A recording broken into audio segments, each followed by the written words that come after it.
La ilaha illallah, there is no God but one. And we will fight. And when a nuclear armed country fights to the end. 9 মে দক্ষিণ এশিয়ায় যখন পাকিস্তান ও ভারতের মধ্যে উত্তেজনা তুঙ্গে, ঠিক তখনই বিস্ফোরক মন্তব্য করলেন পাকিস্তানের প্রাক্তন প্রধানমন্ত্রী ইমরান খান। জেল থেকে পাঠানো এক বার্তায় ইমরান খান দাবি করেন, ভারত যদি সীমা লঙ্ঘন করে তাহলে পাকিস্তানের জবাব এমন হবে যা ভারতকে পৃথিবীর মানচিত্র থেকেই মুছে দিতে পারে। ইমরান খানের এই মন্তব্য পাকিস্তান ভারত দ্বন্দ্বকে আরও জটিল করে তুলেছে। তিনি বলেন, আমরা শান্তি চাই কিন্তু দুর্বল নই। কেউ যদি আমাদের দেশের দিকে চোখ তুলে তাকায় তার ফল হবে ভয়াবহ। এই বক্তব্যের পর পাকিস্তানের রাজনৈতিক অঙ্গন থেকে শুরু করে আন্তর্জাতিক মহলেও চাঞ্চল্য ছড়িয়েছে।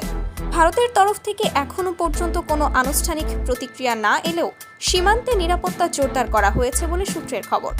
বিশ্লেষকদের মতে ইমরান খানের এই হুঁশিয়ারি শুধুমাত্র রাজনৈতিক বার্তা নয়, বরং এটি একটি সামরিক হুমকি হিসেবেই ব্যাখ্যা করা যেতে পারে।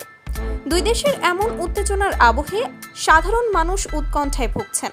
প্রশ্ন উঠছে, কথার যুদ্ধ কি বাস্তবে পরিণত হবে নাকি কূটনীতির পথে ফিরবে ভারত ও পাকিস্তান?